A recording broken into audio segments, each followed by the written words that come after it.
Mwenyezi wa milele, tunakushukuru siku ya leo. Tunakushukuru kwa sababu ya neno lako. Tunakushukuru kwa sababu umetupa fursa ya kukusanyika hapa, Mungu wangu, ili tupate kusikia na kupokea neno lako. Naomba Mungu wangu Mwenyezi wa milele kwamba neno litakalofunzwa hapa siku ya leo, litakalohubiriwa, kwamba Mungu Baba utakuwa hapo ndani ya hilo neno ili kuwapa moyo wale wanaosikia, Mungu Baba, kuwapa nguvu na kuwafunua mioyo yao wa kuamini wewe kulingana na mapenzi yako. Naomba yote katika jina takatifu la Yesu Kristo aliye Bwana mkombozi wetu.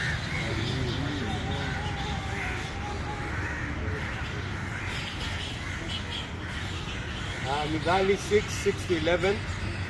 Hiyo ni wanaosoma Biblia za Kizungu, ni Proverbs.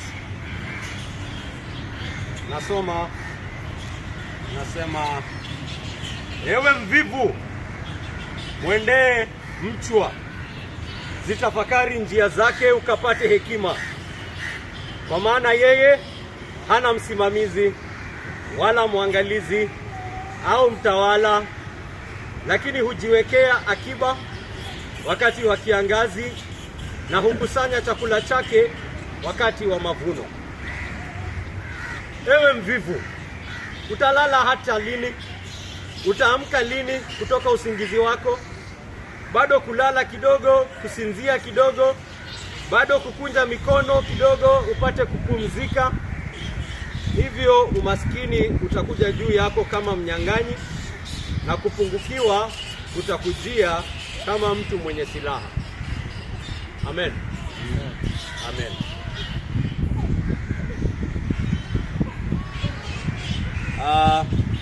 Tafadhali mtulize Elio.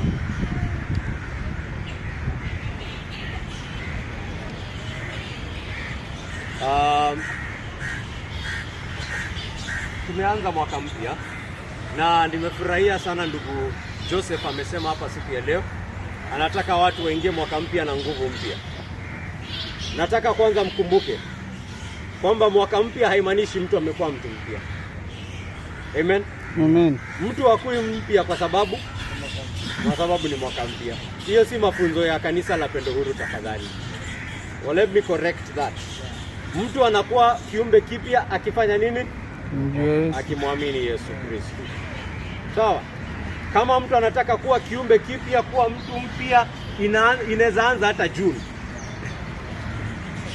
Haifanyikangi ati January 1st ama December 31st. Inafanyika wakati wowote, wakati mtu anafanya nini? Anaweka imani yake katika kazi iliyokamilika na Yesu pale Golgotha. Hayo ndio mafunzo ya Pendo Huru. Lakini siwezi kataa kwamba mwaka mpya unapoanza huwa kuna hii nguvu ambayo inatuingia. Sio? Kuna hii nguvu ambayo inatupata na tunapata watu tunatazamia mwaka mpya na muono mpya na nguvu mpya. Tunatazamia malengo yetu kipya, sio?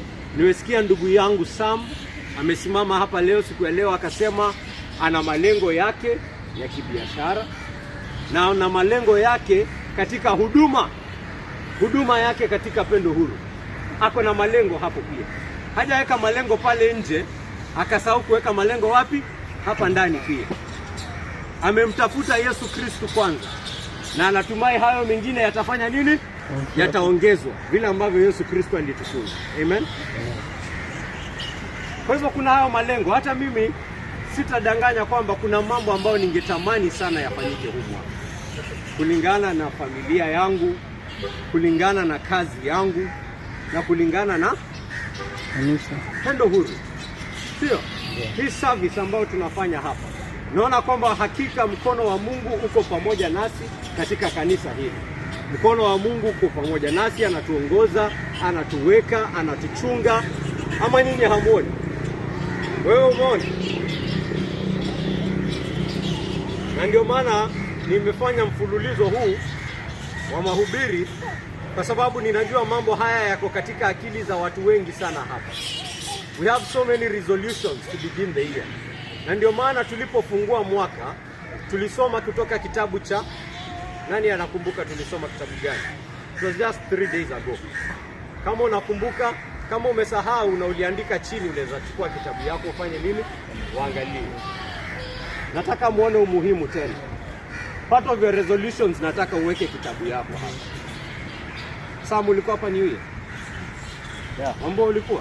Yeah. Tulisoma kitabu gani? Titus. Ha? Tito ndio tulisoma. Tito tulisoma wakati upi? Christmas, si ndio? Unaona? Unasahau, unafanya nini? Unachukua kitabu yako unaangalia. Sawa? This is why I insist, please take out your notebook when we are here. Na hiyo notebook hata unaweza andika date ya leo. Uandike date ya leo, uandike vitu tulisoma leo, na unaweza enda ukae chini baadaye ufanye nini? Uzichambue leo jioni. Hata baada ya wiki 5 haya mahubiri tunaona yanarekodiwa. Tunayaweka wapi? Pale kwenye mtandao. Unaweza soma hiyo maneno na ufanye nini tena? Urudi kwa mahubiri tuliohubiri. Nenda pale kapitie tena. Sio? Useme hii kitu sikuwa nimeelewa pastor alikuwa anafunza. Tulifunza neno la fast. Na lengo la mafunzo hayo lilikuwa kufanya nini? Ya mahubiri hayo yalikuwa kusema nini? Naam? Inatambua kwamba katika hiyo mipango yako yote, katika hata kuyafikiria, kuyapanga, utakuwa na wasiwasi mwingi. Hata katika kuifanya utakuwa na wasiwasi mwingi, sio? Na wasiwasi huo tulikuwa tunasema hiyo fadhaa yako yote unaiweka wapi? Kwa Mungu. Unaitwika kwake kama vile mtoto mdogo anavyotwika wasiwasi wake kwa mzazi. Na analala bila wasiwasi. Mtoto alalangi usiku akifikiria kesho tutakula nini. Yana wao shida ya mama. Mama ndio analalanga na hiyo shida. Mtoto analala ni kama kesho anajua breakfast ni kawaida. Yeye ana wasiwasi mtoto mdogo. Sasa nasoma hapa siku ya leo, huyu mwandishi wa Methali anamwambia mvivu amwendee mchwa. Huyu mchwa ambaye anaandikwa hapa ni chungu. Si moja chungu. Siafu yani. Nenda kwa siafu. Nenda kwa siafu, tafakari njia zake ukapate hekima. Huyu siafu hana msimamizi, hana mwangalizi, hana mtawala. Lakini anajiwekea akiba wakati wa kiangazi, anakusanya chakula chake wakati wa mavuno. Yaani wakati chakula kiko kingi, anakiokota na anafanya nini? Anaweka akiba. Sio? Na anafikiria nini? Anafikiria kuna wakati itakuja wakati chakula iko, si ndio? Huyu ni mtu anafikiria, anaona kuna wakati wa shida. Kwa hivyo huu wakati ambapo tuna mengi, tufanye nini? Weka. Usitumie yote kama fala, and winter is coming, si ndio?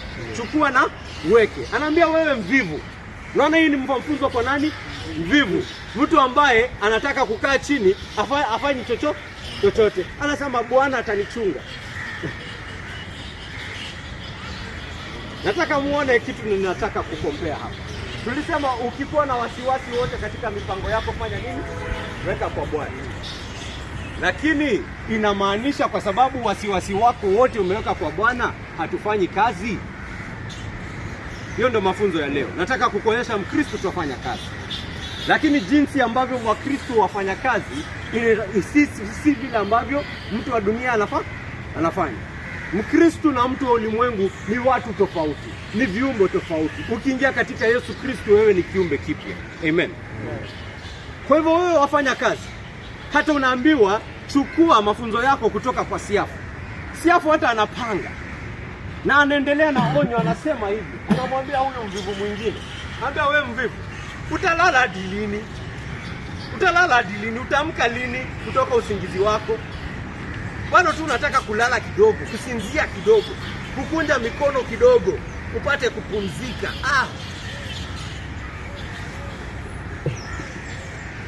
Na anasema wanaofanya hivyo, wavivu wafanyao hivyo, umaskini utakuja juu yako kama mnyang'anyi. Umaskini utakuja juu yako kama mwizi. Wala venye mwizi anakujanga hata ujui venye ametokea. Ulikuwa tu unatembea ukasikia tu umevamiwa. Ulikuwa tu unatembea ukasikia tu ametoka mahali akapita na wewe. Anakuambia wewe na hiyo usingizi yako, wewe na hiyo kulalala yako, nini umaskini umefanya nini? Umesimama pale kwa kona, unakungojea kukuvamia mnyang'anyi, kama jambazi, kama mwizi.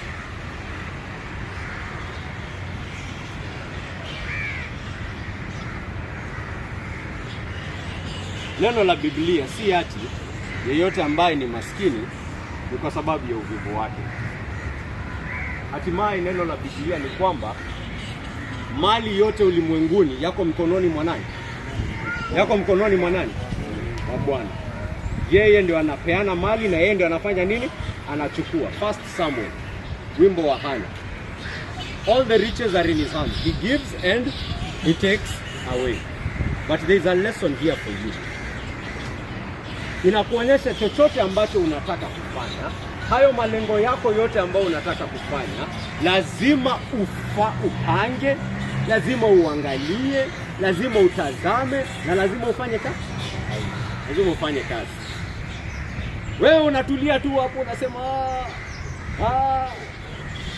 si nimeweka wasiwasi wangu wote kwa Mungu. Sasa siwacha Mungu atafanya. Nataka tushike haya mafunzo yote mawili na tuone jinsi ambavyo yanaingia.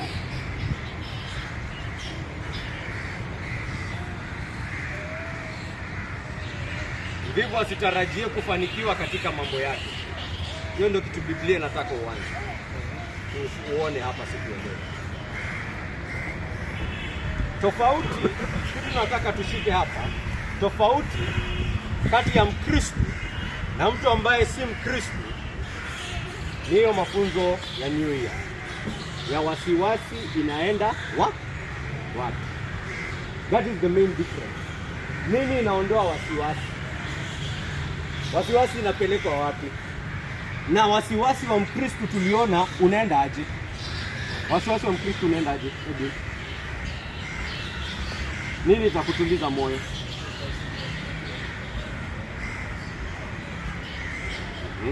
Anasema kupitia Kristo Yesu aliyekufa kwetu msalabani, kwa ajili yetu msalabani.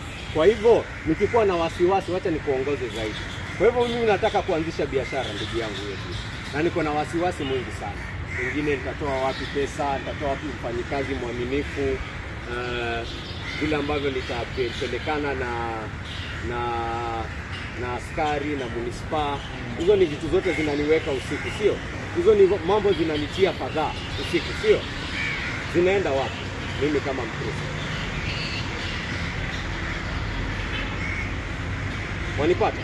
Wanipata swali ninauliza. Nani alikuwa hapa New Year? Wasiwasi wangu huu utaenda aje? Unajua kwamba sio unajishughulikia. Kwa hivyo nitafanya nini ili nijiondoe? Si mimi niko na wasiwasi sasa hivi. Nitatoa wapi mfanyikazi? Makastoma wamepotea. Kwanza hata sijui makastoma wamedisappear. Nitafanya nini? Ndio hapa. Sio? Tulisoma kutoka kitabu cha Wafilipi ambaye alisema hoja zako zote fanya nini? Zilete kwa Mungu katika maombi. Hoja zako zote zilete kwake Mungu katika maombi. Ukimshukuru kwa kila kitu ambacho ametenda. Unatazama kila kitu ambacho ametenda, alafu wewe hizo hoja zako zote, hizo vitu zote zinakutatiza, zilete kwake. Make them known to God in prayer. Bring all your requests, bring all your supplications, bring them all. Anasema usiwache kitu yoyote ikutatize, usiwache kitu yoyote ikufadhaishe, usiwache jambo lolote likutie wasiwasi. Hizo zote ambazo zinakutia wasiwasi, leta hizo hoja wapi?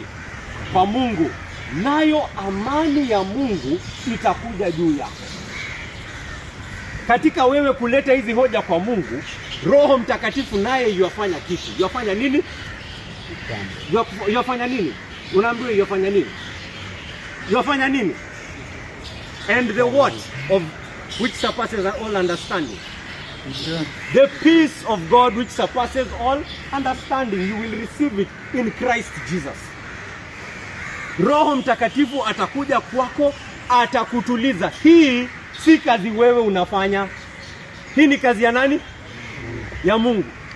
Ndio maana ninakwambia nenda kalilie Mungu, kalilie hadi usikie amefanya nini? Amekwambia? Hadi akwambie nini? Relax bro, nimesikia. Are you getting me what I'm trying to tell you? Huyu Mungu yuko hai. Huyu Mungu ambaye tunaabudu si kitu tunaongea tu. Paulo anakuambia huyu Mungu unamlilia na hizo shida, hadi yeye mwenyewe anakuambia, unajua ninaonanga huyu mtoto analia. Huyu mtoto ninaonanga analia, alafu jana tulikuwa pale nyumbani. Alikuwa analia, alafu sijui nani akamwambia hebu bembeleza mtoto. Akaanza nani akamwambia Tina. Sijui nani alimwambia Tina, bembeleza mtoto. Alafu akafanya mtoto nini? Alianza kufanya mtoto nini?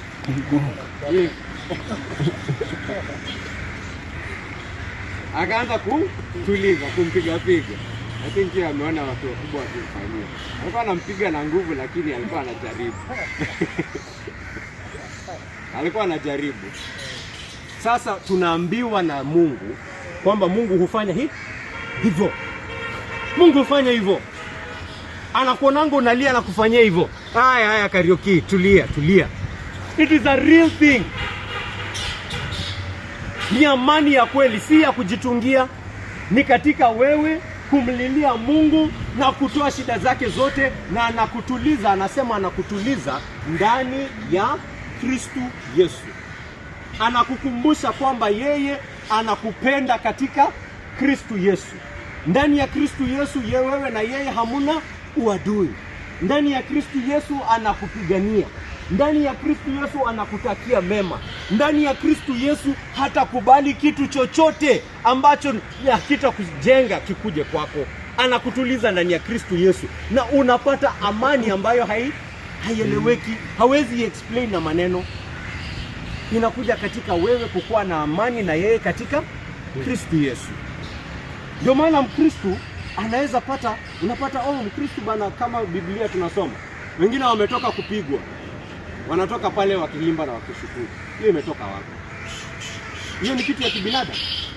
Kuna mtu hapa anaweza pigwa atoke hapa akiimba? Nani hapa ashaipigwa na majiesi? Ushaipigwa na majiesi? Mimi nimeipigwa na majiesi, na najua ni watu hawana huruma. Ama na mwalimu wako primary aliyekupiga ukatoka pale ukisema haleluya, haleluya, angilia Yesu anaweza. Na umetoka kupiga viboko. Kuna mtu ashaifanyiwa hivi? Nini? Unajua hii ni mambo watu wanaonanga na wanaanza kuchukua Biblia kihivi. Aidha huyo mtu ni amechizi, si ndio? Ama kuna kitu chafanya kazi ndani yake.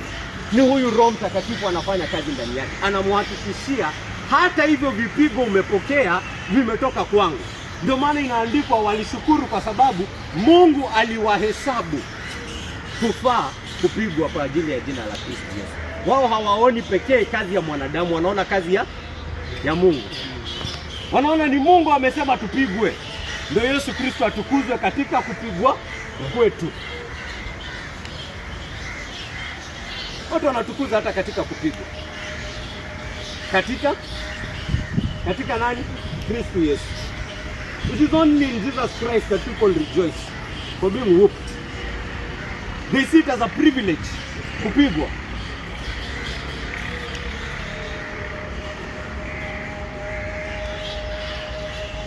Hiyo ndio tofauti kati ya Mkristo na mtu ambaye si Mkristo.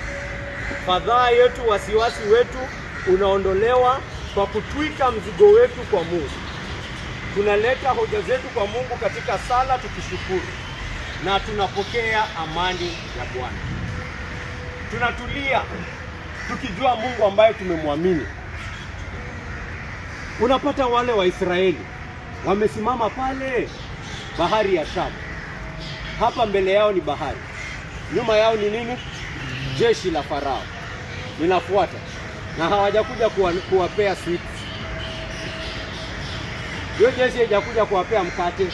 Hawajakuja wakasema gai tulisahau kuwapea mkate, watakufa njaa jangwani, ebuke pinepe. Hivyo ndio walikuwa wanaenda kuwapea mkate na divai. Walikuwa wanaenda kufanya nini hivi? Walikuwa wanaenda kuwarudisha, ku-re-enslave them. Ndio? To re-enslave them. Baba walikuwa wamesema gai, niaje tuliacha wase waende. Akachukua jeshi yake yote, jeshi yote ya Misri kwenda kushika hao watu. Hiyo ni kumaanisha lazima kuna watu wangekufa hiyo siku. Si ndio? Lazima watu, you don't enslave people hivyo. lazima kuna Waisraeli wangekufa hiyo siku. Kungekuwa na vita vikali. Kwa hivyo Wamisri wanakuja hapa, mbele hapa ni bahari ya Shamu. Waisraeli sasa wanaambiwa tulia. Bwana Mungu anawaambia fanya nini? Tulia. Muone wokovu wangu. Nini ukienda kumuuliza huyo Mwisraeli? Naona umetulia sana. Kwani uko na mpango? Uko na mpango venye utavuka hii bahari ama venye utashinda hawa wa Misri? Uko na mpango? Atakwambia nini? Mwisraeli wa kweli atakwambia nini? Mzee James, tafadhali jaribu kupata majibu.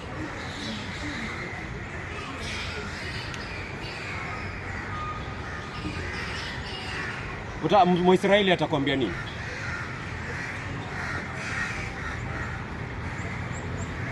Atakwambia nini? Kwani wafuata mahubiri au la?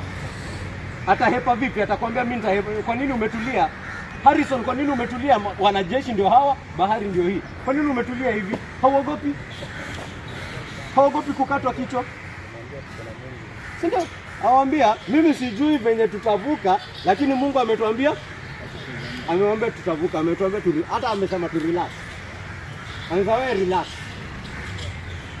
So nikijua Mungu ni nani na ninajua ana uwezo, basi kwa sababu yeye amesema ni relax, kwa hivyo nimefanya nini? Nimerelax. Kama ingekuwa ni Rabin ameniambia ni relax, pengine ningekuwa na wasiwasi, kwa sababu Rabin atatu. Si ndio?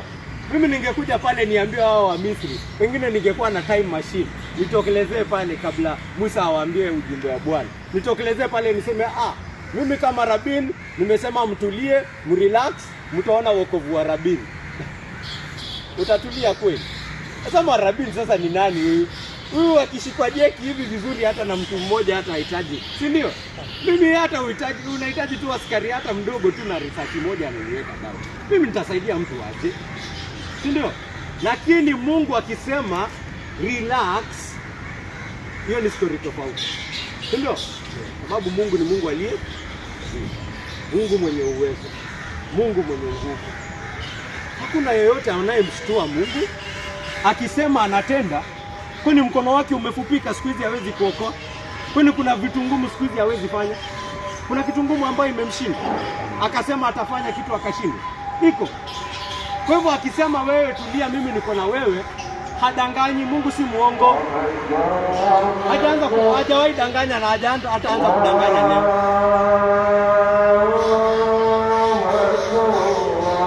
Ndio maana nimetulia. Si ndio? Hapo ndio amani ya Kristo. Lakini amani ya huyu mwingine ambaye si Kristo, kumbuka nilikwambia wao wote wawili wanafanya kazi. Amani ya huyu mwingine anapofadhaishwa inatoka kwingine ambapo si Yesu Kristo. Amani ya Mkristo inatoka kutoka kila kitu ambacho Mungu yuko kwake ndani ya Yesu Kristo. Yule ambaye si Mkristo, amani yake inatoka elsewhere. It could be whatever. Inaweza kuwa ni connection. Ndio? Inaweza kuwa ni connection. Unashangaa msee kama CEO achukue 2 months leave. Ako na stress kabisa. Anasema sasa utanyanyaswa. Siku hizi alikuwa anaingia kazi na kifua iko juu.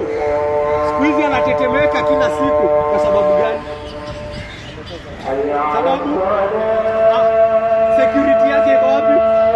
Kwa CEO. CEO akiondoka, yeye pia amani yake inaenda na nani?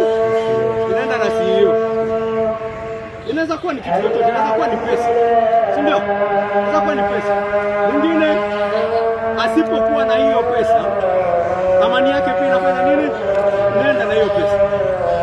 Kwa hivyo kuna wasiwasi, anasema watu wataninyanyasa, watu watanifanya hivi. Biashara, unamuuliza hii biashara. Kumbuka tulikuwa tunachukua. Huyu jamaa ako na biashara. Hoja zake za biashara ndio hizo. Nahitaji mfanyikazi, nahitaji kupigana na municipal, nahitaji hii. Huyu mwingine kama imani yake ati ni pesa, hata uambie nini, nakwambia unaweza fanya kitu bila pesa kweli. Kuna kitu inaweza fanyika hii Kenya bila pesa. Kama kuna kitu inaweza fanya bila pesa hii Kenya. Hata anafika point hata hiyo. Ama akienda pale kujaribu, anajaribu na mask na uongo mwingi, si ndio? Ile uongo ya anajaribu kufanya nini? Kuonyesha kwamba ako na pesa, si ndio? Ama kwamba ako na connection. Anajaribu kujenga hiyo picha kwa sababu value yake ndani ya roho yake iko katika hizo vitu. Kwa hivyo anajiona katika roho yake, kama sina hiyo mimi si kitu. Kama sina hiyo pesa mimi ni bure. Kama sina hiyo connection mimi ni bure. Kama sina huyu, unaona? Kwa hivyo akienda kwa mtu mwingine anafikiria saa zingine huyu mwingine pia anafikiria kama mimi. So he tries to fake it. He's faking it. Ndio? He's faking it because imani yake iko wapi? Katika hizo vitu. Haizi kuwa yeye mwenyewe tu just legit. Why? Anajiona asipo fake siwezi make. Hiyo ni rhyme kali.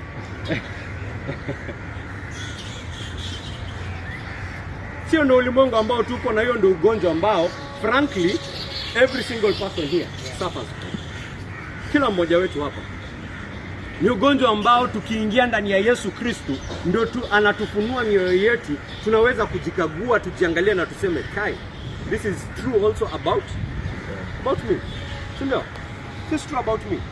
Wengine wanapigania umashuhuri, wanapigania kuonekana wako na nguvu, wako na influence kwa sababu anapata dhamani yake hapa. Hiyo ndio inamuondolea wasiwasi. Hiyo ndio inamuondolea fadhaa. Kwa hivyo hawa watu wawili wakifanya kazi katika kampuni si the same. Wote wanatafuta rent. Unaona, wote wanatafuta rent. Lakini huyu mwingine anafanya kazi na Mkristo, anafanya kazi tayari yako na nini? Amani. Mkristo anafanya kazi na amani kwa sababu ametulizwa roho na nani? Na Mungu. Mungu amemtuliza roho akiwa pale kazini akifanya hiyo kazi. Hiyo kazi, come what may, the Christian already has his peace. Ndio. The Christian tayari amani yake ashapokea. Stress zake zote alifanya nini? Aliangusha kwa Mungu. Mungu akamwambia fanya nini? Relax, niko na wewe. Sasa enda fanya nini? Enda fanya kazi. Huyo mwingine aliamka asubuhi akasema, "Oi rent, oi nini? Kwa hivyo akiwa pale kazini akona bado hizo stress ziko hapo. Na asipopata hiyo kitu, unaona? Hana raha. Hana nini? Huyu Mkristo hata anaweza kaa hapo mwezi mmoja, sijui pesa haikukuja, anaenda nyumbani bado atasalimia neighbor. Bado mke wake anajua huyu yuko vile anakuanga. Huyu mwingine akifika nyumbani hiyo siku, walikuwa walipo hiyo salary hiyo day, wakarupwa, akifika nyumbani anaingia gonjwa ama saa nyingine hata vita, sio? Mbaya sana. Kwa sababu gani? Bado hiyo wasiwasi imefanya nini? Hii bado iko. Na alikuwa ameweka amani pale huko, akafanya nini? Akadisappoint. Sasa anashangaa, sasa nitafanya nini? Waste time yangu. Waste miaka yangu. Nini? Nini? Anakasirika. Anakuja kazini na kisasi. Anakuja kazini anasema huyu bosi lazima tutamwibia. Lazima tuipe huyu venye ametuchezea. Huyu bosi atatujua siku ya leo. Kwa sababu gani? Sisi kama tunaelewana ndugu zangu. Mnaona tofauti kati ya Mkristo na mtu ambaye si Mkristo? Huyu hawezi kulia.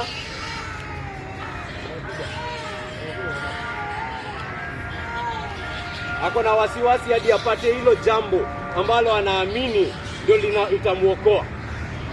Wengine wanasema hauwezi pata bibi bila kuwa na gari.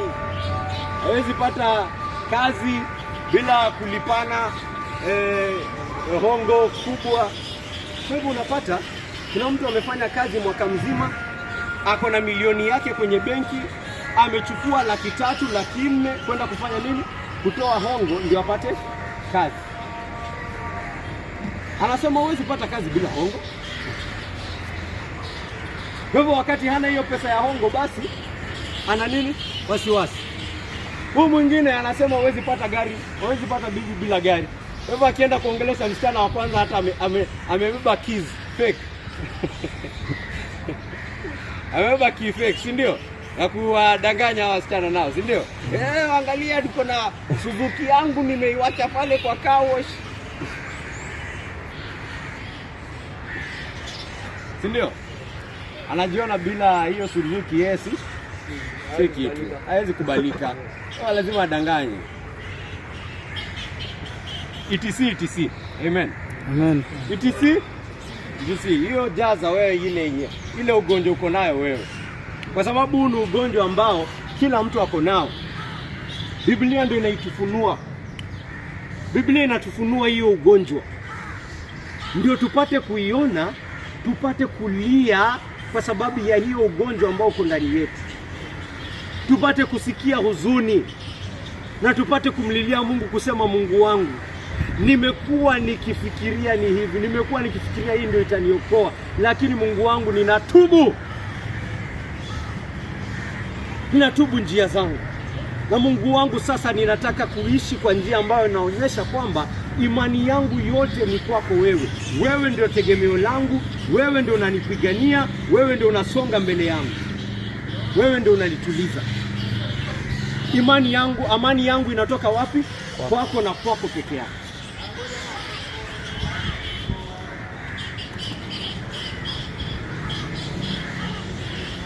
Na ni kwa sababu Mkristo amefanywa kuwa huru kutoka haya mambo yote, kumuweka mateka, ndio yuko radhi katika kila hali. Yaani Mkristo so long as ako sawa na Mungu, so long as relationship yake na Mungu iko sawa, ako qualified, ako ready ku deal na situation yoyote. Kwa sababu akipata wasiwasi wowote anafanya nini? Anapea babaki. Anaweza deal na situation yote. Tunakumbuka Paulo akisema, mimi ninaweza fanya kila kitu kupitia Yesu Kristo anitiaye nguvu. Ninaweza lala njaa na ninaweza kuwa sonko. Ninaweza kuwa Elon Musk na ninaweza lala kwa streets.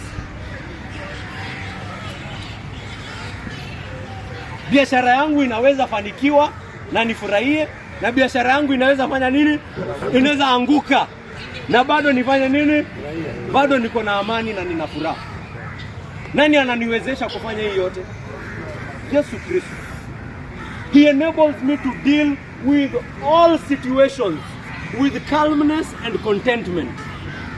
Yaani Mkristo so long as yeye na Mungu yuko sawa, anajua huyu Mungu yomtakia mema katika kila hali.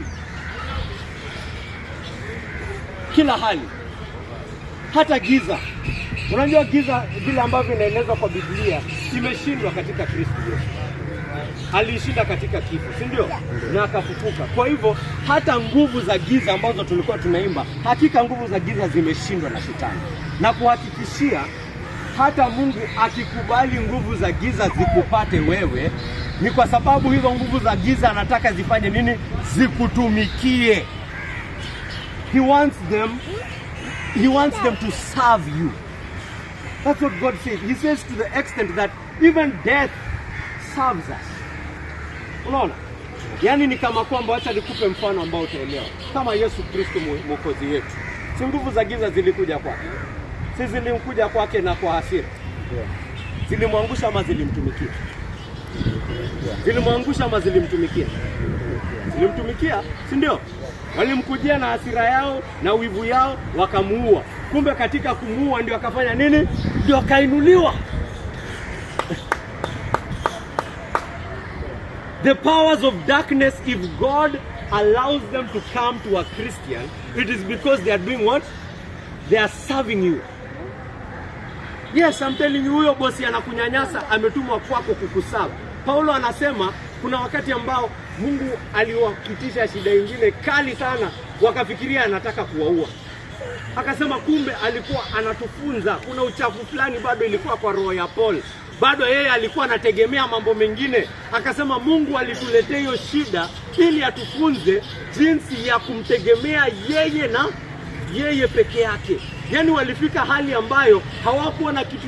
Unajua kuna saa nyingine sisi kama Wakristo ndio tunategemea Mungu, lakini pia kuna kaimani kidogo tumeweka kwingine. Kuna kaimani kidogo tumeweka kwingine. Si ndio? Umeweka kwa Mungu pengine 99% unasema lakini si Mungu ndio amenipia hiyo kazi.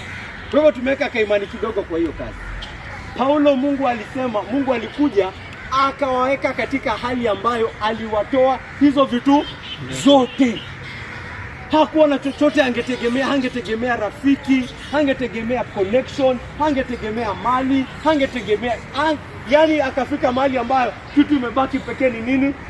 Ni Mungu tu. Ni kulilia tu Mungu, yetu ndio ilibaki. Alisema yetu ndio ilibaki. Na tukamlilia na akafanya nini? Na akatuokoa.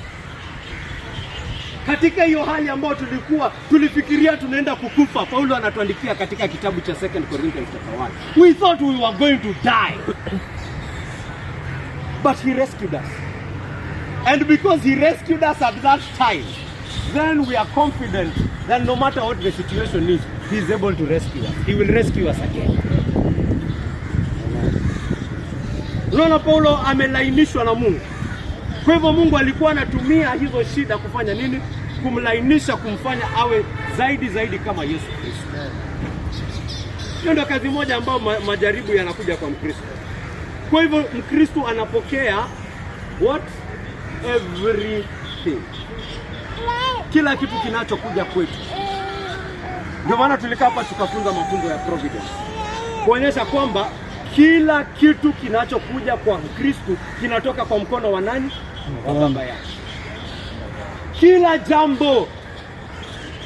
Hakuna jambo hata tone linaloweza kuja kwako wewe kama mtoto wa Mungu na kwani hana nguvu ya kuiprevent kukuja? Si ana nguvu ya kuiprevent. Kwa hivyo katika yeye kuiacha ikuje ni kwa sababu anakusudia ifanye kitu. Everything. Ndugu yangu anasema nilikosa rent. Yes, God intended that to happen. Nili-apply kazi 10 na nimekosa. Yes, if you are a Christian, God intended for that to happen.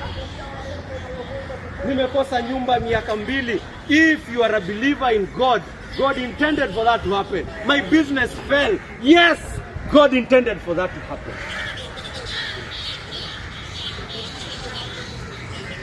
Na kuhakikishia siku ya leo, usijaribu kujinyang'anya hiyo consolation. That is the true consolation. That in everything that comes to us, God is in it. Everything. Everything. Kila jambo linalokuja kwetu, Mungu yuko wapi? Ndani. Yuko ndani yake. So I can rest. Ninaweza lala nikijua hii yote imetoka kutoka kwa Mungu ambaye ananipenda, ananijali, amemtuma mwana wake wa pekee kwa ajili yangu. Hakuna uadui wowote kati yetu. Kwa hivyo basi sina kitu cha kufanya nini? Cha kunitatiza. I have nothing to worry me, knowing that it is coming from the hand of a Father who loves me.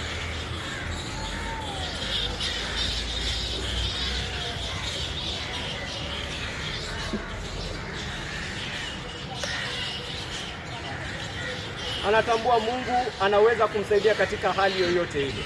Fungua hiyo kitabu ya Waamuzi.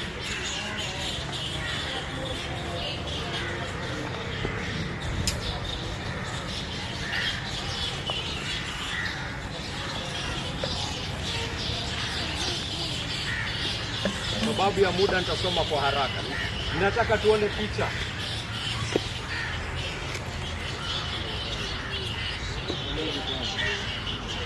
Lango wa 4. Nasoma from 1 to 7. Very quickly.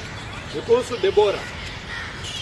Baada ya Ehudi kufa, Waisraeli wakafanya tena maovu machoni pa Bwana. Hivyo Bwana akawatia mikononi mwa Yabini, mfalme wa Kanani, aliyetawala huko Hazori. Jemadari wa jeshi lake alikuwa Sisera, aliyeishi huko Haroshet Hagoyim. Kwa kuwa Sisera alikuwa na magari ya chuma yapatayo 900, naye alikuwa amewatesa Waisraeli kwa ukatili kwa muda wa miaka 20, Waisraeli wakamlilia Bwana, wakaomba msaada. Debora, nabii mwanamke, mkewe Lapidoth, ndiye aliyekuwa anaamua Israeli wakati ule. Debora alikuwa akiketi chini ya mtende wa Debora uliokuwa kati ya Rama na Betheli katika nchi ya vilima ya Efraimu, nao Waisraeli wakaja kwake ili awaamue. Akatuma wamwite Baraka mwana wa Abinoamu kutoka Kedeshi huko Naftali, na kumwambia, Bwana Mungu wa Israeli anakuagiza, nenda, chukua wanaume 10,000 kutoka Naftal na Zabuloni, mwendeni mlima Tabori. Nitamshawishi Sisera, jemadari wa jeshi la Yabini, pamoja na magari yake na jeshi lake, hadi mto Kishoni na kumtia mkononi mwako. Haya, acha niruke verse 12. Sisera, tunasoma verse 12 to 16. Sisera alipoambiwa kuwa Baraka mwana wa Abinoamu alikuwa amepanda mlima Tabori, Sisera akakusana magari yake yote 600 ya chuma na watu wote waliokuwa pamoja naye, kuanzia Haroshet Hagoyim mpaka mto wa Kishoni. Ndipo Debora akamwambia Baraka, nenda, hii ndiyo siku ambayo Bwana amemtia Sisera mikononi mwako. Je, Bwana hakukutangulia mbele yako? Hivyo Baraka akashuka kutoka mlima Tabori akifuatwa na watu 10,000. Bwana akamfadhaisha Sisera na magari yake yote pamoja na jeshi lake lote kwa upanga mbele ya Baraka, naye Sisera akaliacha gari lake na kukimbia kwa miguu. Lakini Baraka akafuata magari pamoja na jeshi mpaka Haroshet Hagoyim.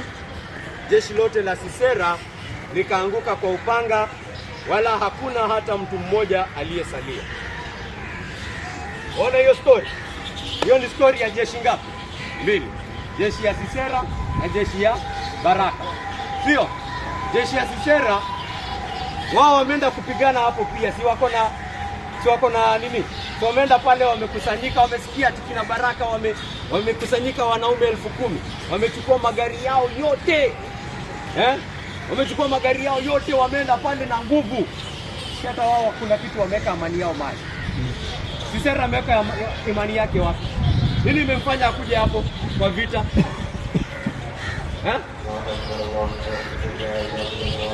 Nini imempa? Si ameenda pale amepiga hesabu, hapa ninaweza jeshi yake, si ndio? Sisera anaona niko na jeshi, niko na magari ya chuma. Sasa nimewanyanyasa miaka 100. Kwa ni mtu wa ulimwengu, hivyo ndio wanaendanga tu. Unaona venye Sisera pia kuna kitu ameweka imani yake kwake. Baraka, ukisoma story yake, Baraka hata hakuwa anataka kuenda. Nini imefanya Baraka aende mbele? Ameambiwa nenda. Wacha niwasomee. Nataka uende usome hii story kivyake. Verse 14. Verse 14 inasema hivi. Ndipo Debora akamwambia Baraka, nenda, hii ndiyo siku ambayo Bwana amemtia Sisera mikononi mwako. Je, Bwana hakukutangulia mbele yako? Alafu ndio inaandikwa hivyo, Baraka akashuka kutoka milima ya Tabori akifuatwa na watu wake 10,000. Amen. Amen. Amen. Baraka nini inamsongesha mbele? Nini inamsongesha mbele Baraka? Ni watu wake 10,000? La hasha. Ni nini? Ameambiwa nenda. Bwana amefanya nini? Amekutangulia. Amempa Sisera mikononi mwako. Ni yeye anapeana watu katika vita. Amechukua Sisera, amempea mikononi mwako wewe. Kwa hivyo fanya nini? Nenda. Ndugu zangu, nataka tufikirie haya mambo. Hivyo ndo Mkristo yuko. anapata amani yake na anaambiwa sasa, kwa sababu niko na wewe, kwa sababu nimekutangulia, kwa sababu mimi ndio ninakupigania, sasa fanya nini? Nenda akafanye kazi. Hiyo mipango yako yote, kwa sababu umeileta mbele yangu na kwa sababu nimekusikia, fanya nini sasa? Nenda. Hapo ndio Mkristo ameweka imani yake. Hapo ndio Mkristo ameweka imani yake. Sisera haja ngojea Bwana. Sisera ni magari ziko poa, magari ziko fiti, kuna yenye iko na pancha, mangapi zimeharibika, ngapi ziko kwa garage, hebu harakisha, tuko na vita. Baraka hata angekuwa na hizo magari, kama Bwana hajasema aende, hawezi enda. Lazima ajue Bwana yuko na yeye. Na kama Bwana yuko na yeye, amefanya nini? Kama Bwana yuko na yeye, yako sawa, atasonga. Ndugu zangu, tunaona tofauti kati ya Mkristo na huyu mwingine. Kwa hivyo huyu mwingine atakuwa na wasiwasi wakati anaona hizo magari zake ni hafifu, si ndio? Pengine atapata mshindani ambaye ana magari mengi zaidi. Hiyo ndio siku atakuwa anatetemeka. Mkristo basi nini inakufanya unatetemeka? Kitu nakwambia inakufanya Mkristo tetemeke ni kwa sababu unafikiria Mungu hawezani na hiyo shida. Ni aidha hiyo, ama unaamini Mungu hana uwezo wa kufanya hiyo kitu, ama unaamini Mungu hana nia, hataki kukusaidia. Hiyo ndio kitu inafanya unaona vile ambavyo wasiwasi na fadhaa katika Mkristo ni ishara ya kutoamini. Unaona? Kwa sababu kwa nini unaogopa? Unaogopa nini? Mungu hawezi kukusaidia katika hiyo hali. Ama hataki, ama pengine ni hataki, yeye ni adui wako. Anaweza, anataka, je, anataka? Anataka pia. Si ndio alimtuma mwana wake, ama ni wewe ndio ulimtuma Yesu? Ulimpigia Yesu simu, ukaweka credit yenye inafika mbinguni. Mwambie Yesu, bana nimeshindwa. Wewe ulikuwa unatenda dhambi bado. Ulikuwa bado unaishi maisha ya dhambi. Au kupiga simu kulia. Ni Yesu mwenyewe alifanya nini? Alishuka. Tunampenda kwa sababu nani alipenda mwingine wa kwanza? Yeye ndo alitupenda wa kwanza. Yeye ndo anaturudisha kwake. Yeye ndo anatureconcile, yeye ndo anatupatanisha kwake.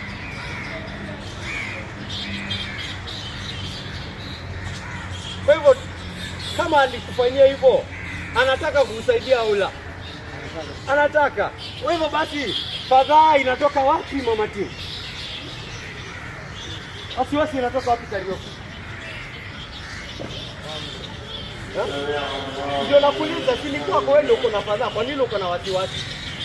Ndio unasema uko ndani ya Yesu Kristo. Kwani Mungu hataki kukusaidia ama hana uwezo pengine? Hiyo muamini, hiyo ndio ishara. Fadhaa yako ni ishara ya kutoamini. Anxiety is a sign of unbelief. It is a manifestation of unbelief.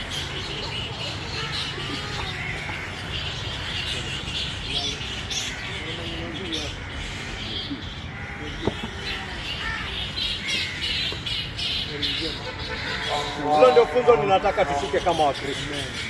Roho zetu zinatulizwa na Mungu, na katika kutulizwa sasa tunasonga, tunafanya kazi. Sisi tunakumbuka Yusufu. Nani anakumbuka historia ya Yosefu? Yosefu, son of Jacob. Aliambiwa kutakuwa na kiangazi miaka 7, alafu kutakuwa na abundance miaka 7, alafu kiangazi miaka 7. Si ndio? Kwa hivyo miaka 7 walifanya nini? Walifanya nini miaka 7? Walikusanya, si ndio? Waliweka akiba ya kutosha hadi watu wa mataifa mengine kuja kununua. Hawakulala. Walifanya kazi. Wakijua ni nani atawaweka kwa hiyo kiangazi. Yosefu alijua nani atawaweka kwa hiyo kiangazi. Kwa sababu Mungu atatuweka, tunafanya kazi. Daudi alikuwa anataka kujengea Mungu hekalu. Mungu akamwambia hapana, wewe ni mtu wa vita wewe. Wewe ni mtu wa vita. Mwenye atanijengea hekalu ni nani? Mtoto wako Solomoni. Kwa hivyo Daudi akasema, in preparation for my son building the temple, I'm just going to pray and pray and pray. Then when I'm done praying, I'll pray some more. Hivyo ndo alifanya? La hasha. Alishukuru Mungu kwanza kwa sababu amechagua familia yake, na akaanza preparations from the temple during his time. Alianza kusanyiko la hekalu wakati yeye angali alikuwa mfalme. Alianza kusanyiko. He started getting ready for the building of the temple, which God alishamwambia hiki kitajengwa na mtoto wako Solomon. Therefore, because Solomon is going to build the temple, I am going to do something now.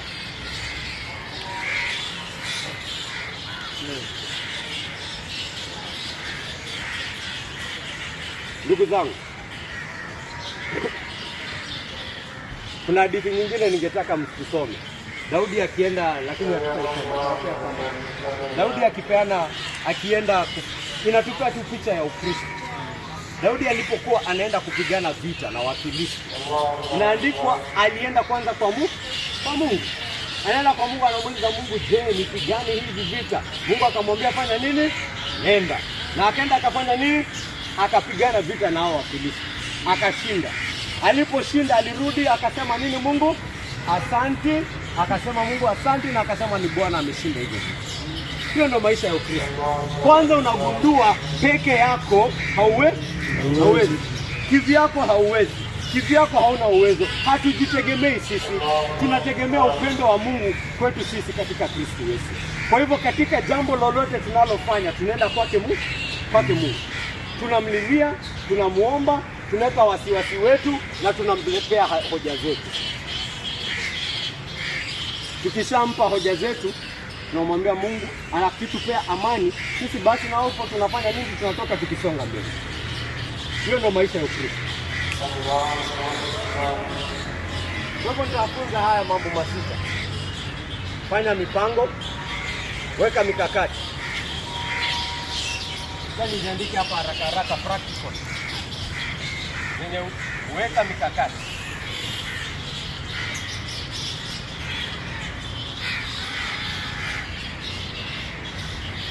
Pokea ushauri. Fanya kazi kwa bidii.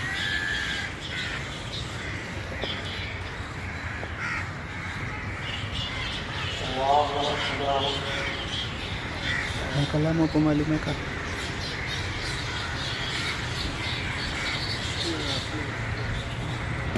Mithali chapter 16 verse 3. Nilisema hapo Mithali ndio tutasoma tutumie.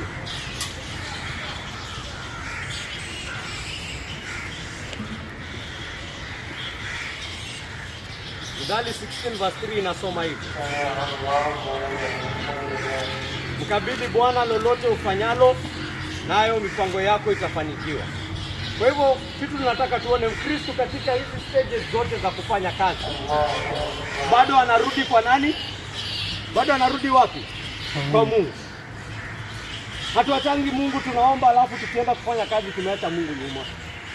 Hata tukifanya mikakati tunafanya mipango tukimfikiria Mungu. Mkristo unapanga venye biashara yako inaenda kufanikiwa, hiyo mipango yako isikuwa ufisadi. Hiyo huwezi peleka kwa Mungu. Hiyo mipango yako yote tunaambiwa tunaikabidhi kwa nani? Hata mipango tunakabidhi kwa Mungu.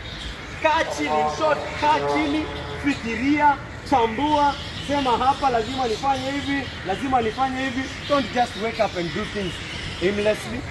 There are so many verses which teach you that plan your work. Sit down and plan. Hata hii salvation venye Mungu anaieleza, it was a what? It was a plan. Hii salvation yako usifikiri Mungu aliifanya shagala bagala. It is a plan. Na ukiendelea kusoma Biblia zaidi, hiyo plan unaona venye inafanya nini? Inaingiana. And you're like, oh my goodness, this was a wonderful and exquisite plan. Hizi kitu Mungu alifanya shagala bagala. Alikuwa ashaanza kupanga hata kabla kuumba ulimwengu. Mpango wa venye wote ukoleo ulikuwa sana.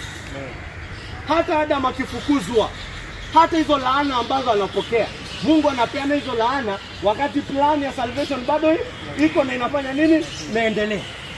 Everything. Fanya mpango. We are in the image of God. That is part of it. We don't do things haphazardly. Sisi kama kanisa la Pendo Huru tuko na malengo. Kaa chini, fanya nini? Tengeneza mpango. Tunasema tunataka kukua na hii, tunataka kukua na hii, tunataka kukua na hii. Fanya mipango, na hiyo mipango tunafanya nini? Tunaikabidhi kwa Bwana. Ndugu Samuel, hiyo mipango yako yote, sit down and plan. Pokea ushauri. Biblia inasema ushauri. Don't receive good counsel. There's several good verses that I'm nisahau kuweka moja hapo. Sijui kama ni hiyo kitu. You need to receive good counsel. Yaani pokea nini? Ushauri unaofaa. Unataka kufunga ndoa, unataka kufanya mambo kivyako na hekima yako, unasahau wewe una roho ya dhambi, asilia ya dhambi, unaokudanganya, ambao utakuwa rahisi sana ukuongoze, ukufanye uamini kitu ambacho tayari unataka kuamini. Njoo kwa Mkristo mwenzako, pata ushauri. Unataka kufanya biashara, fanya nini? Pata ushauri.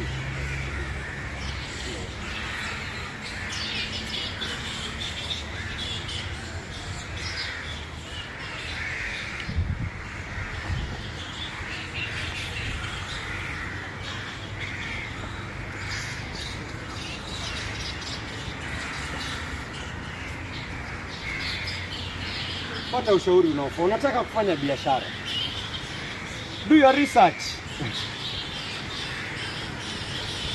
Unataka kufungua biashara pale Kongowea, chapa research, tujue inahitajika nini, municipal, sijui nini, sio uingie tu shagala bagala. We are an orderly people. Pata ushauri unaofaa. Amen. Fanya kazi kwa bidii. Yote na tutasoma hapo Mithali 14:23. Mithali 14:23 inasema hivi: kazi zote zinazofanywa kwa bidii huleta faida, bali mazungumzo matupu huelekea umaskini tu. Kazi zote zinazofanywa kwa bidii huleta faida, mazungumzo matupu huelekea umaskini tu. Yaani anataka kukuonyesha kama watakatifu kufanikiwa. Baada ya kufanya hiyo mikakati yako na mipango, inuka, fanya jambo. Hautafanikiwa kwa kufanya nini? Kwa kulala. Unalalia hiyo mipango yako, unalalia hiyo mikakati. Umeweka mikakati, umefanya ushauri, umepanga, umepeleka kwa Bwana, alafu sasa unasema, haya, Mungu amenituliza, niko na amani, sasa wacha niende nikalale.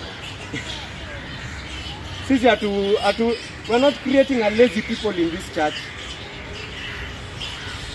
My friend, hata wa Thessalonike hiyo mafunzo ya uvivu ilikuwa imeanza kuingia pale. Watu walikuwa washaanza kuambiana Yesu Kristo anakuja, kwa sababu anakuja sasa wewe kufanya kazi haina maana. Wewe tulia, uza mali yako, wewe lala. Yesu Kristo anakuja tena. Paulo akasema, what? Mwenye afanyi kazi asile.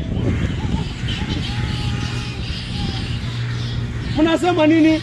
Wakristo wako tu hapo tu wametulia. No. That is not Christianity for you.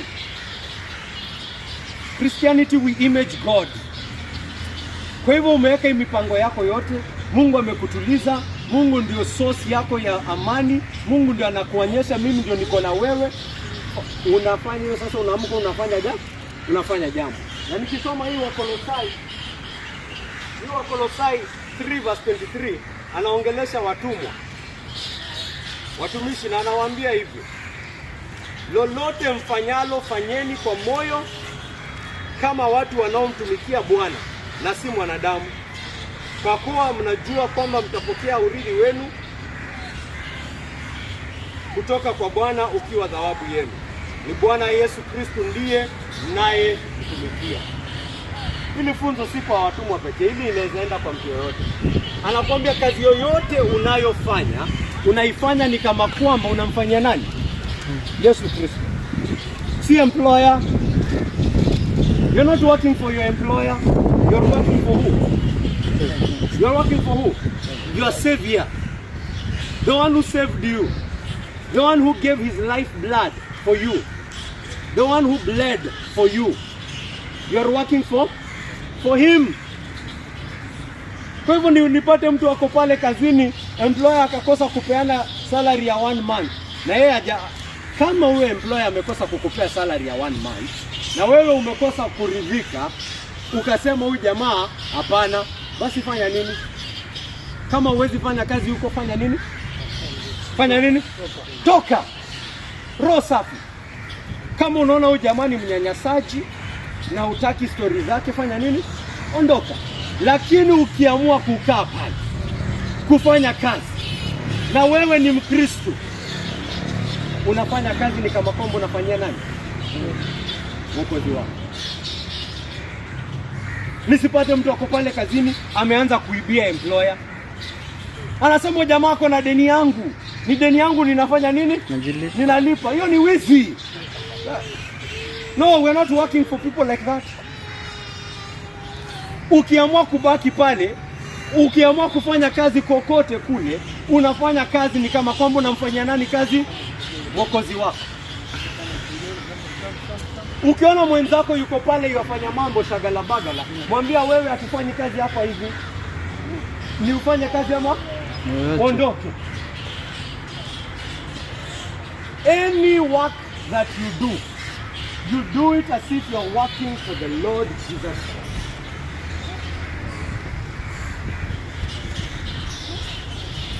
Hata ukiamua ni kazi yako, biashara yako. Biashara yako umeamua hii ndio inanikimu. Ninauza viatu. My friend, sell those shoes as if you are selling for who? For Jesus Christ. Unaamka tu asubuhi moja unasema leo sijisikii. Ati leo jisikii. Hivyo ndio Wakristo wanafanya kazi. Mkristo wewe ndio biashara inakulisha. Sit down, make a plan. Sema hapa, I am working at the very least 7 hours a day. Basi mimi nakwambia hakikisha hizo 7 hours umefanya nini? Umetimiza, hata kama you're your own boss. Unajua shida ya kukwanga your own boss ni unamkanga asubuhi, ukiamua leo sifanyi. That is laziness. Ama? Ni lazy. Ama nini? Ama exaggerate. If you are saying you are going to do that job and you intend for that job to sustain you, my friend, can you work as if you expect that? Can you work as if that business that you have is a gift from who? It's a gift from God. Si kitu umepewa ndio utumie venye unajisikia. Haujapewa hiyo kitu na Mungu ndio utumie venye unataka. Umepewa hiyo business kama steward. It has been given to you as a steward of that business.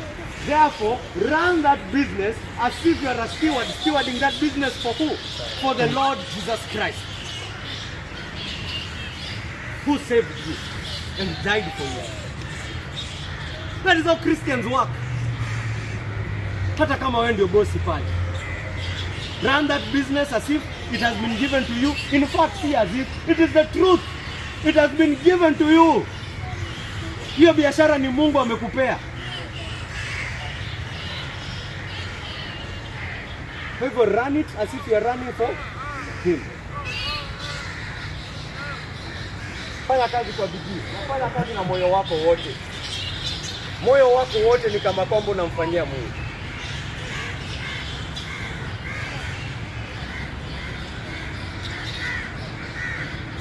Hii nyingine ni muhimu sana. Tuko karibu kufunga. Naona nimehubiri leo sana. Tumefika hata 1 hour 30 minutes. Ni 1 hour 3 minutes. Namalizia basi. Usikubali kazi yako ikutenge.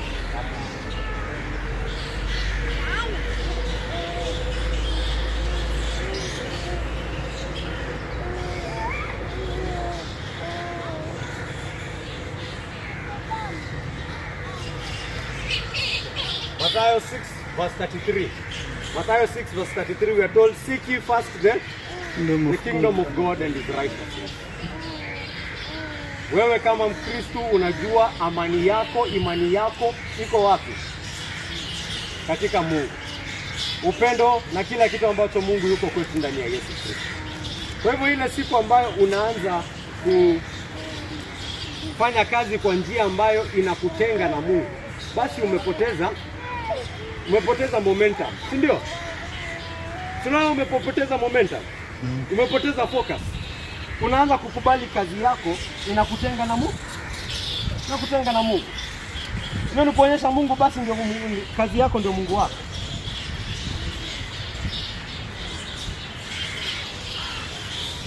Kama kazi yako inakufanya tuanze na the simple things.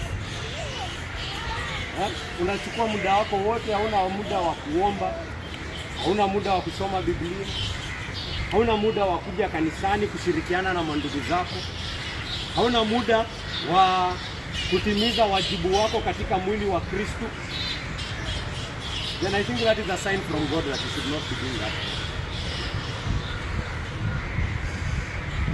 Ama mnanipata? That is a sign from God that you should not be doing that job. Kama kazi yako inakutenga na Mungu, umesahau hazina yako ya kweli iko wapi? Umesahau dhamani yako ya kweli iko wapi?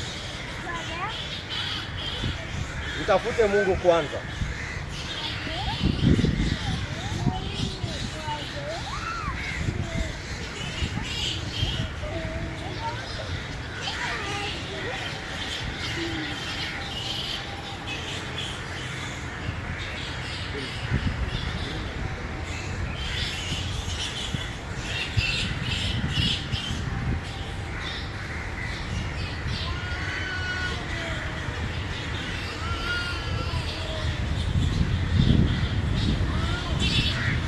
Usifadhaishwe na matokeo yoyote.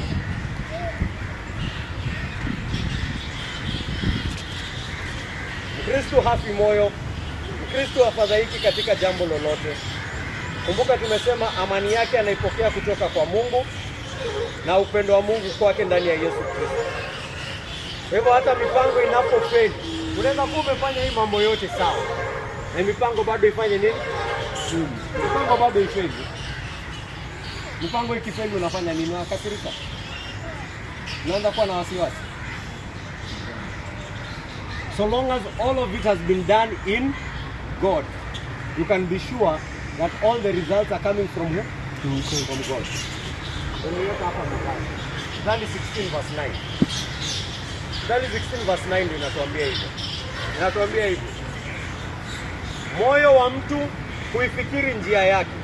Moyo wa mtu hufanya nini? Moyo wa mtu hufanya nini eti? Moyo wa mtu huifikiria njia yake, bali Bwana huelekeza hatua zake. The heart of a man plans his way, but it is the Lord who establishes his steps. We do our plans, but the one who establishes them is who? God. Is God. So tukifanya hii mambo yote na tunaifanya katika Bwana, na mambo inakuja polepole. Unajua na unaamini ahadi za Mungu, na ni Mungu umelilia kila wakati.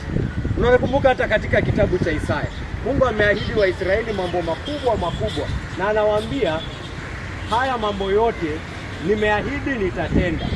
Katika wakati wake vitafanya nini? Vitatimia. Katika wakati wake. Unajua ni kama baba anaweza kuwa na mtoto mdogo huyu. Huyu mtoto mdogo aniambia, "Daddy, nataka uninunulie nyumba." Baba anataka kumnunulia nyumba. Hata namwambia nitakununulia nyumba. Nitamnunulia mtoto mdogo kama huyu. Nitamnunulia. Si ati sitaki, si nimemwahidi. Na nimemwambia nitamnunulia. Ama tuseme gari hata ndio inaeleweka sasa. Tanulia katoto kadogo gari. Anambia, "Daddy, mimi nataka gari." Nitakanunulia pengine ile ya kushikilia. Lakini siwezi mnunulia ati Mercedes Benz ako pale ndani, si ndio? Nitatimiza ahadi yangu katika wakati wake. The right time is coming. Hata nimeiona kwa umbali.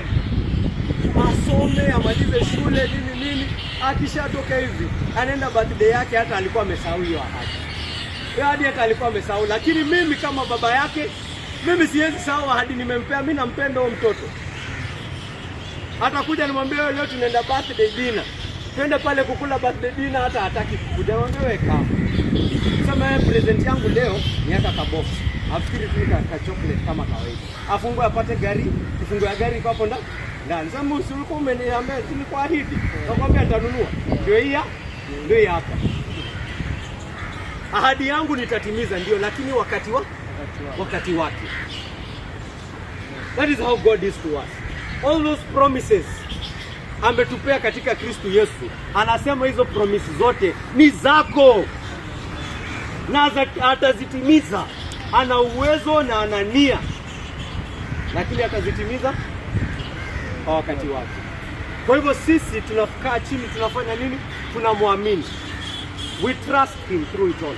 Tunajua hekima yake ni juu kuliko hekima yetu. Maarifa yake ni kubwa kuliko maarifa yetu. Ujuzi wake ni kubwa kuliko ujuzi wetu. Kwa hivyo kama ameamua hata ifanya leo, ninajua kwamba atafanya nini? Ataifanya. Amen. Amen. Paulo alikuwa mtu wa aina hii. Paulo si ati hakuwa anafanya mipango. Wale ambao wanasoma barua za Paulo, utaona kwamba Paulo alikuwa mtu wa kupanga. Anawaambia Warumi, nimepanga muda mrefu kukuja kwenu, lakini hadi sasa ni kama nimezuiwa. Anaambia Wakorintho, najua nilikuwa nimewapromise ninakuja, na mnafikiria mnaona ni kama mimi ni mtu wa roho mbili, lakini mimi si mtu wa roho mbili. Si hivyo. Unaona Paulo anafanya nini? Anapanga. Lakini hata ikizuiwa kutofika, hafadhaiki, anakundua hii yote ni kazi ya nani? Ya Mungu. Hakasiriki. Aseme, nilikuwa nimepanga kwenda huko kuhubiri nifanye kazi ya Bwana na nikapata shipwreck. Anasema hiyo yote ni ya Mungu hiyo. Kwa sababu Mungu akitaka nifike mahali, anahakikisha kwamba nimefika. Hata anampa dream. Kuna wakati fulani hata alipea Paulo dream. Akamwambia wale watu sijui ilikuwa Corinth ama ni Efeso ama ni wapi, Macedonia. Wale watu wa Macedonia wanakutaka enda huko saa hii, amka kesho. Paulo anaamka asubuhi, anajua Mungu amemwambia Macedonia ndio tunafanya nini? Ndio tunaenda. Nenda mahali mwingine, unaona anasema God opened for us a door. Unaona? Mungu ndo anamuelekeza. Na hata kwa kwingine anaandika hapo Mungu alituziba tusiende. God prevented us from going there as we wanted to go. But the Holy Spirit said, no, go the other way. Kwa hivyo mnajua hata hii injili kukuja hapa ni njia ilifanya nini? Njia imefunguka ndio injili ikuje kwako Harrison. Na wengine wanalala, njia imefunguka. Please don't sleep. When a door has been opened, and very many other places, the door for the gospel has not yet been opened. This is a privilege that you get to hear this Bible preached. There are countries I can't do this. I can't. At preaching the Bible, standing here and preaching the Bible to anyone who will listen. Illegal. Death sentence even. Kama wafikiri naweza hubiri hadi Somalia. Tulisikia walipiga watu mawe Isli. Sasa kama Isli wanaweza jaa huko na wapige watu mawe, na nyumbani je? Kali Al-Shabaab wanachukua serikali. Tunajua Al-Shabaab inachukua serikali ya Somalia. Tunajua hivyo. Ndio maana Somaliland wanataka kukua kibia. Si ndio? Huko ndio ni hubiri injili. Na tulisema hapo ndio Pendo Huru inapeleka minister. Kwa hivyo kuanzia leo ninataka watu, kwa sababu hiyo ndio mpango yetu. Unaona sisi kama Pendo Huru tuko na mpango. Mpango wetu ni kwamba hii injili tutaipeleka coastline yote. Hiyo mpango tunasema committed to the Lord. Kwa hivyo ukiomba, kumbuka Pendo Huru tunataka injili ifike Somalia. Hiyo mpango si mpaka upeleke kwa Mungu. Mwombe Mungu bana, hii ni tunataka kwa sababu wewe ndio umetuachia kitu kama hiyo. You have to pray about it. My friend, do you pray about the ministries of Pendo Huru? Do you pray about us, Wambu? You pray about us, Wambu?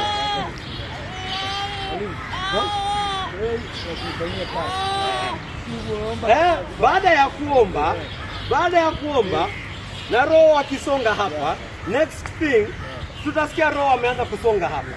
Watu wataanza kusikia Roho anawaita ku engage in the work. Watu wataanza kuitwa ku engage in the work. Na wewe ukisikia umeitwa ku engage in the work, na unajua tumekuwa tukiiombea. Next thing unafanya nini?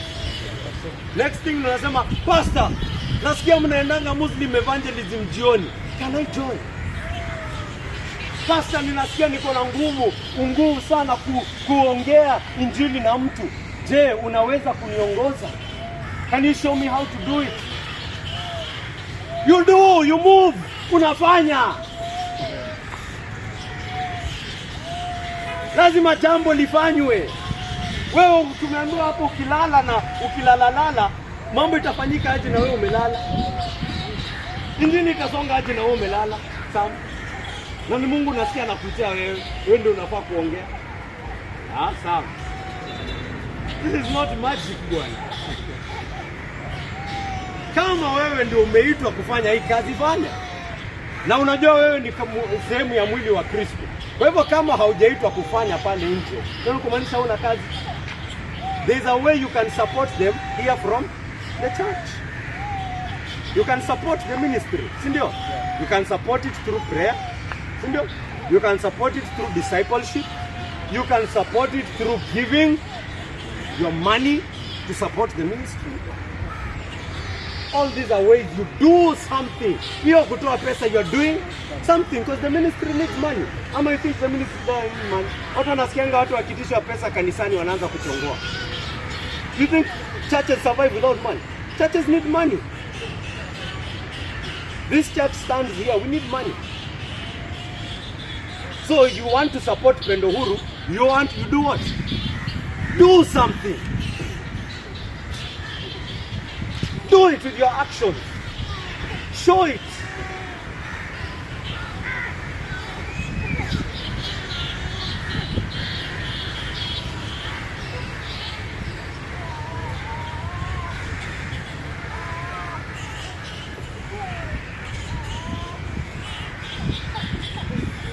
Unajua Bwana atatimiza ahadi zake wakati wake.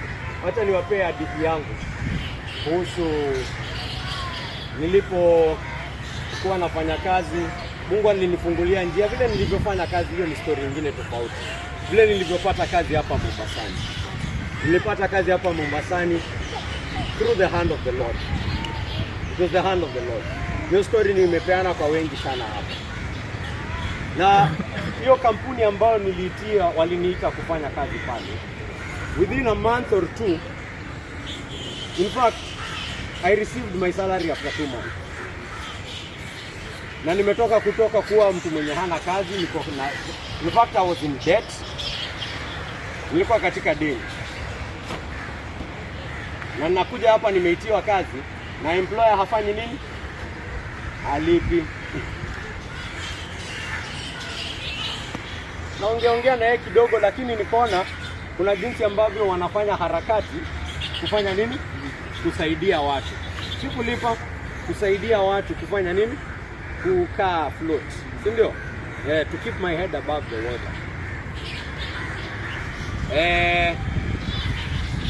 Huo ndio wakati ambapo Mungu aliweka hiyo mbegu ndani ya roho yangu zaidi kuanzisha evangelism.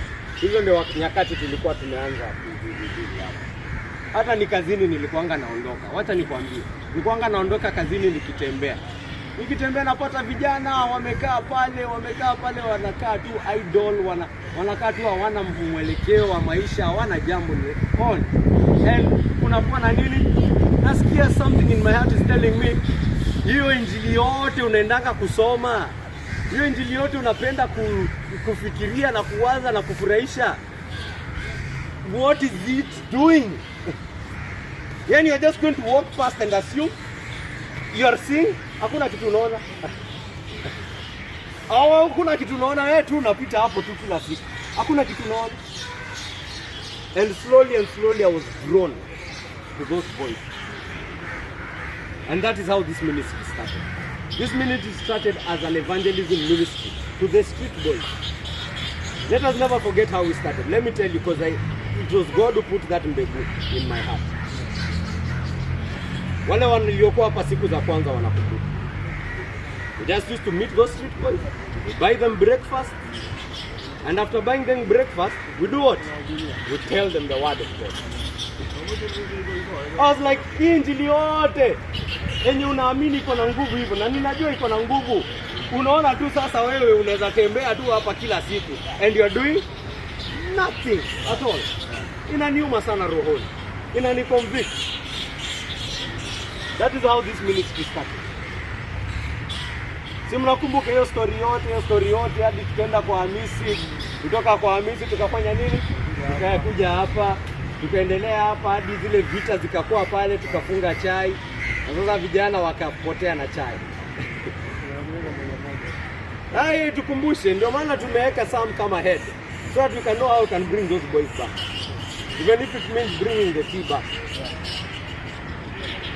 Bila kudestabilize. Unaona katika kuanzisha hiyo ministry, ndio kanisa ikafanya nini? Ikainuka kutoka hapo. Tuligundua sisi tumeanzisha kama evangelism, lakini kuna nini imeanzisha pale? Kuna kanisa imeanza pale. There's a church that has been birthed there, and therefore it is our responsibility to do what? To care for that church. It is either we care for that church or we hand over the care of that church to a church that has already been established. Those are our two options. Either we care for the church already there, or we do what? We hand it over. We prayed about it, we put our plans before the Lord, and then we did what? We did something. Tukasema basi hizo kazi kama tumeamua hatutapeana hawa watu, kama tumeamua tutawachunga kutoka hapa, basi hizo shughuli zote ambazo zinafanywa na kanisa zitafanyika wapi? Hapa. Tutaanzisha Bible study, tutaanzisha discipleship, tutaanza kufuatilia watu mmoja mmoja. We will build a community, we will baptize here, we will do the sacrament here, we will pray over people here. Hata sasa hivi we are working towards getting official recognition. No, that is what we are doing. We have to work towards getting official recognition. Ndio nikisikia Wambua hapa anataka kukua na wedding, I can be called and do what? Officiate the wedding. But that will not happen by itself. I have to do what? After making the plan, kufanya mikakati. Nimeweka mikakati, nipokee ushauri. Niende kwa my father-in-law, as a pastor. Anipe ushauri jinsi ambavyo we can get this church registered. Tunaona, tutakaa chini nifanye kazi hivi. Nitaenda nichape research, nifanye research, niende niongee na my father-in-law, niende niongee na our old pastor, niende niongee na pastor wangu wa Nairobi, wanipe ushauri how we can get the church registered. And then after doing all that and putting all those plans to the Lord, unafanya nini? Fanya kwa bidii. Fanya kazi, my friend. You need to do something. Ukishapokea hiyo ushauri yote, siwezi lala na hiyo ushauri. Hiyo ushauri haitajitimiza. Akiniambia lazima niende kwa chief, lazima nifanye nini? Lazima niende kwa chief. Akiniambia lazima nipate signature kutoka sijui wapi na wapi, lazima nifanye nini? Niamke na nitafuta hizo signature. My friend, I have to do something. Hizi vitu hazitafanyika kivyao. Wewe uko na biashara yako, unafikiria biashara itakuwa kivyake? Lazima ufanye mipango, na baada ya kufanya mipango ufanye nini? Do something. Amen. Amen. Na unaamini Mungu through it all. Tukijua hata tunaweza fanya hizo bidii zote na within 1 year bado tukose. Tutakuja hapa tukashiriki tuseme Mungu atupendi.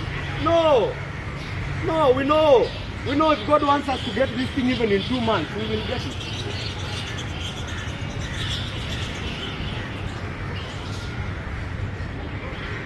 Hatufadhaishwi na matokeo. Tunasonga tukijua Mungu anasonga mbele yetu.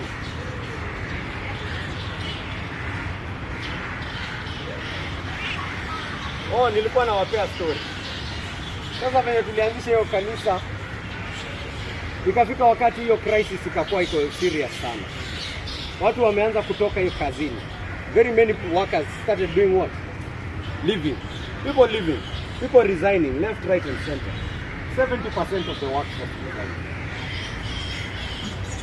Mimi nilirealize hiyo kidogo wanayonipa, hizi ndio hesabu nilipiga. Nilipiga hesabu nikaona hiyo kidogo ambayo wananipa inaweza kunifanya nini?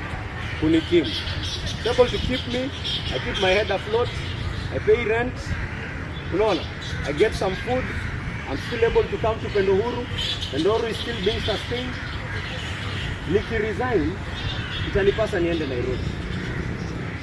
Na nikienda Nairobi, hiyo ni kumaanisha kazi ya Bwana tumefanya nini? Hiyo tumeiacha hiyo. We have given it up. Are you seeing the way naona Mungu amenipea kazi, and therefore I cannot just look at that work and do it and throw it away? Because clearly I can see he's establishing this work. He's doing something. So siwezi kubali mambo yangu na mipango yangu ilitengane na Mungu. In any way. I'm trying to tell you, this Pendo Huru has influenced so much of my life. So I am able to say, no, I will stick here. I will stick here. And I stayed. Nikafika point hata mama yangu ananiuliza, why are you still staying in Mombasa? Unafanya nini huko? Namwambia niko na kazi huko yenye siwezi acha. Haelewi. Anakuwa na wasiwasi. Na wasiwasi ukakuja zaidi hata mwaka uliopita 2025. Wakati mambo ilifika kiasi ambacho niko na hapa mahali pamefika, hii kazi lazima nifanye nini? Ni resign. Mtu wa ulimwengu vile ambavyo wana resign ni kwanza unafanya nini? Una resign, unaacha kazi aje, kwanza unapata nyingine. Kwa sababu imani yako iko pale, si ndio?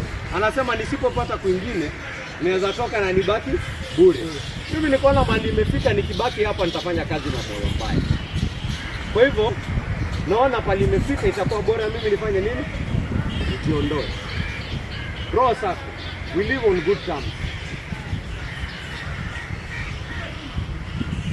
I don't know where I'm going to work. I don't know how I'm going to support myself.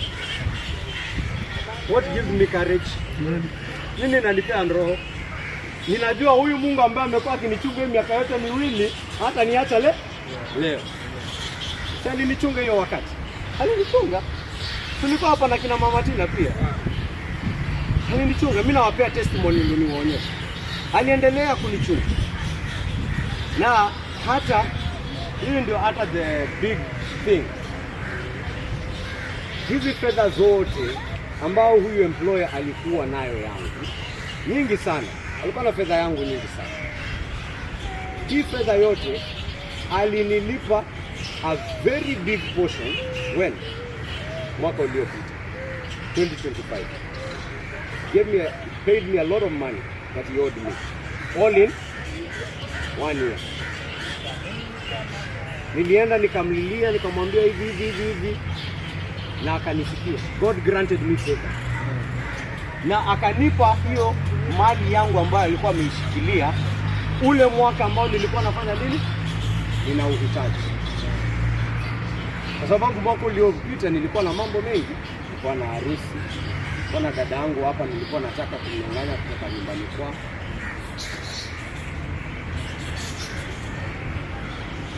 Ulikuwa na mambo mengi in short ya kufanya last year.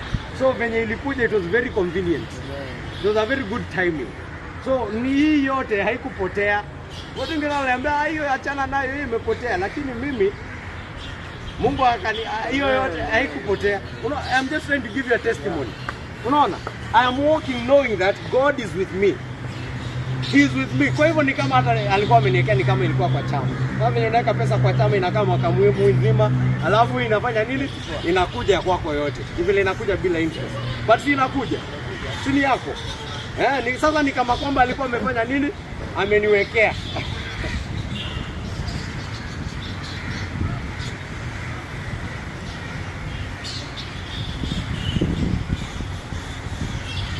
All this while I'm telling you I'm staying there trusting God. Na ninajua hiyo place actually sikuwa nataka kutoka. Sikuwa nataka kutoka cause ilikuwa inanipea very good schedule. Ninaweza fanya kule na Pendo Huru. Ilikuwa inaingiana na Pendo Huru. Kwa nikasema hapo ukishikilia hapo utaweza sustain Pendo Huru pia. I can be working here and still serving Pendo Huru. Working very well. It's not very easy to get that balance. Siwa mzee unajua. Kupata kazi ambayo inaingiana na ministry is not easy. Si kitu tunapata mali kokote. That is a treasure. Unaona? So I find a treasure, I don't want to let go of it so easily. You see?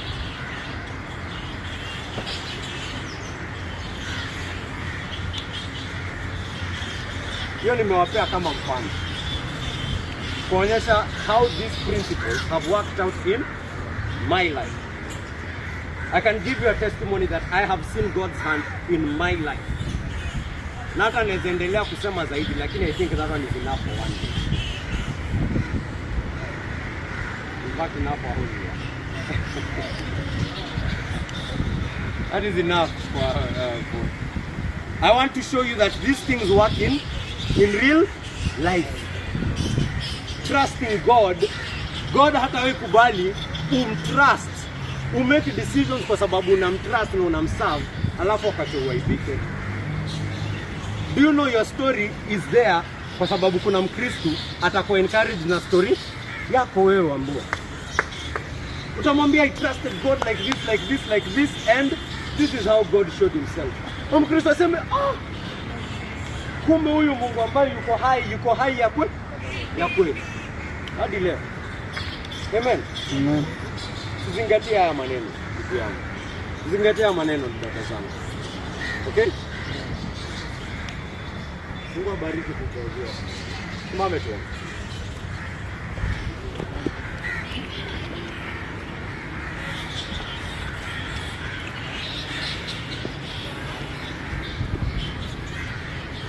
Mwenyezi Mungu wa milele, tunakushukuru na tunatukuza jina lako kwa sababu wewe ni mwema. Na kwa sababu Mungu Baba unatusikia tunapokulilia na tunapokuja mbele yako Mungu wangu. Mungu wangu, ningependa kukushukuru kwa ajili ya mahubiri haya ambao tumefanya siku ya leo. Na kuomba Mungu Baba kwamba utayatumia maneno yako Mungu Baba kuzungumza katika moyo za watu waliomo hapa Mungu wangu kulingana na mapenzi yako. Kwamba Mungu Baba utawafunza kwamba wewe ni Mungu uliye hai, unayetutuliza wasiwasi wetu na unayesonga mbele yetu ambayo unatupigania, na kwamba Mungu Baba unatembea nasi siku baada ya siku Mungu wangu. Ili wasiwe na wasiwasi, ili wasiwe na fadhaa katika hali yoyote ile. Wajue wako na Mungu kama wewe Mungu Baba. Mungu ambaye anapigania wale ambao wanamtegemea. Mungu ambaye anapigania wale ambao wanamngojea Mungu Baba. Asante kwa kuturudisha kwako, asante kwa kutupatanisha, na asante Mungu Baba kwa jinsi ambavyo umejidhihirisha katika maisha yetu Mungu wangu. Naombea kanisa la Pendo Huru kwamba utaendelea kutembea nasi. Na naomba Mungu Baba pia kwa ajili ya wote waliomo hapa, wale wanaotafuta kazi, wale wanaotafuta biashara zao kukua, wale wanao mipango ya kila aina Mungu Baba, kwamba Mungu Baba utawatuliza mioyo yao, wasifanye hizi mipango wakiwa na wasiwasi mwingi moyoni. Wafanye kazi hizi Mungu Baba wakijua wana Mungu tayari ambayo yuko pamoja nao na anawapigania na anasonga mbele yao. Wawe tayari kukubali kila kitu kama kimetoka kwa mkono wa Mungu anayewapenda. Na kushukuru na kutukuza. Naomba haya yote katika jina takatifu la Yesu Kristo aliye Bwana na mkombozi wetu. Amen. Anawe mbe ya sifa kidogo. First tempo, first